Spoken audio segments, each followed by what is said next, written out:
Thomas, also known as Didymus, which means the twin, was born in the early years of the 1st century AD in the region of Galilee. This was the same area where Jesus Christ spent much of his life. Thomas was born into a simple Jewish family. Like many young men of his time, he grew up learning the traditions of his people and working hard to support his family. It is believed that he learned a trade, possibly carpentry or manual labor. From his youth, he was known to be thoughtful, quiet, and sincere. He believed deeply in God, but he was also someone who liked to ask questions and understand things clearly before accepting them.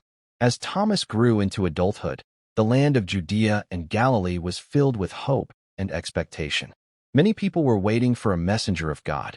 Around the age of 25 or slightly older, Thomas heard about a teacher and healer who was traveling through villages, teaching about love, forgiveness, and the kingdom of God. When Thomas first heard Jesus speak, he felt something different. The words were simple but powerful. They spoke about mercy, kindness, humility, and faith. Soon Thomas decided to follow him. He left his work and his old life and became one of the 12. For nearly 3 years, Thomas traveled with Jesus and the other disciples. He walked with them through towns and deserts, across hills and lakes. During this time, he saw many extraordinary events. He witnessed people who were sick being healed. He saw the hungry being fed with very little food. He saw people who had lost hope find new life. He listened as Jesus taught about loving one's enemies, helping the poor, and trusting God even in difficult times. These years shaped Thomas deeply. Although he believed, he was also a man who wanted clear understanding. He often asked questions and tried to grasp the meaning of the teachings.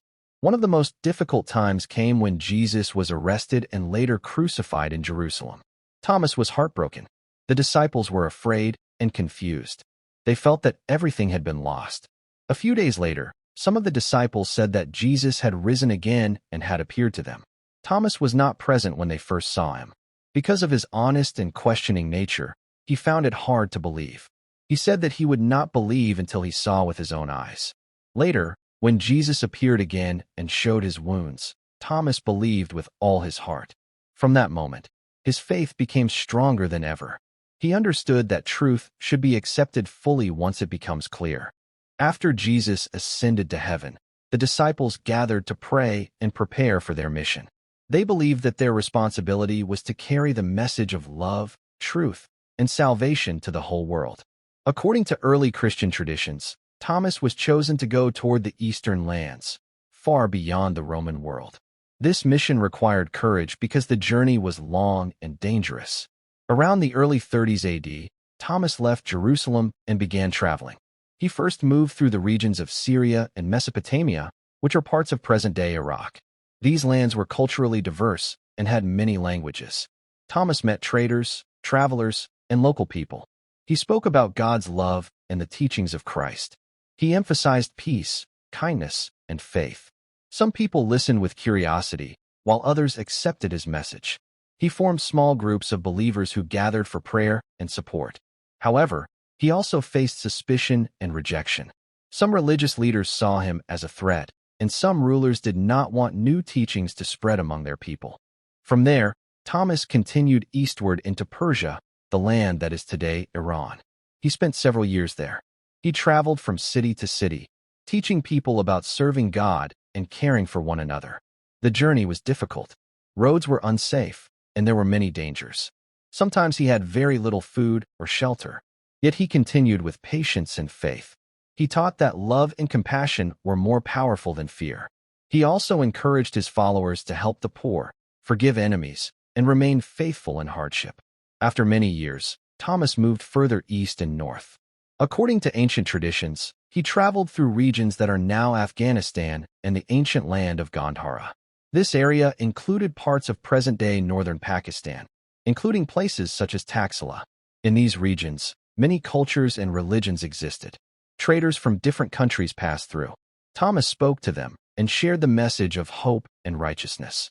Some local traditions say that he stayed for a period of time, teaching about honesty, service, and faith in one God. Although historical proof is limited, the memory of his journey remained in the stories of local communities. During this stage of his life, Thomas likely spent several years traveling between regions. He did not remain in one place for long. He continued to move, encouraging believers and spreading the message. He also faced danger. Some people welcomed him, but others opposed him. There were moments when he had to leave quickly to avoid harm. Through these experiences, his character became stronger. He taught that true faith requires courage and patience. Around the year 52 AD, Thomas made one of the most important journeys of his life.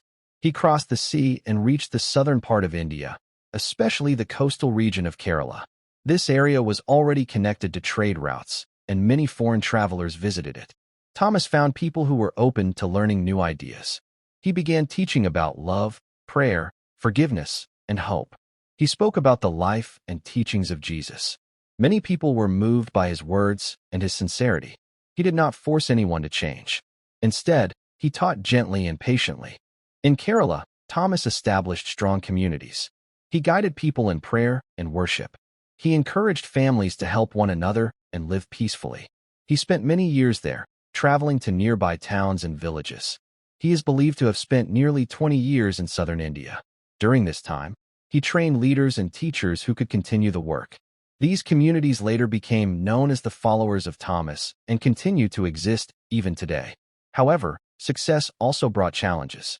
As more people listened to him, some local authorities and religious leaders became concerned. They feared that their influence would decrease. Thomas faced criticism, threats, and hostility. Yet he remained calm and faithful. He told his followers not to respond to hatred with anger, but with kindness and patience. He reminded them that suffering for truth is not defeat, but a sign of courage. In the later years of his life, Thomas traveled to other parts of southern India, including areas near what is now Chennai. Even in old age, he continued teaching and encouraging believers. He prayed with them and strengthened their faith. Despite warnings and threats, he refused to stop. He believed that his mission was given by God and must be completed with faith. According to long-held Christian tradition, around the year 72 AD, Thomas was attacked by those who opposed his teachings. While he was praying or preaching, he was struck with a spear. He died as a martyr, remaining faithful until his last breath. His followers mourned him deeply but continued his mission. They preserved his teachings and passed his story to future generations. The life of Thomas shows a journey of faith, doubt, courage, and dedication. He began as a simple man with questions. He became a devoted disciple who traveled thousands of kilometers across cultures and nations. He faced fear, rejection, and danger, yet he never gave up. His story teaches that asking questions can lead to stronger faith, that love can cross all boundaries, and that courage can change lives. Even today, his journey is remembered in many parts of the world, especially in India and in traditions connected to regions such as Gandhara and Taxila. His life remains an example of service, sacrifice, and hope for people everywhere.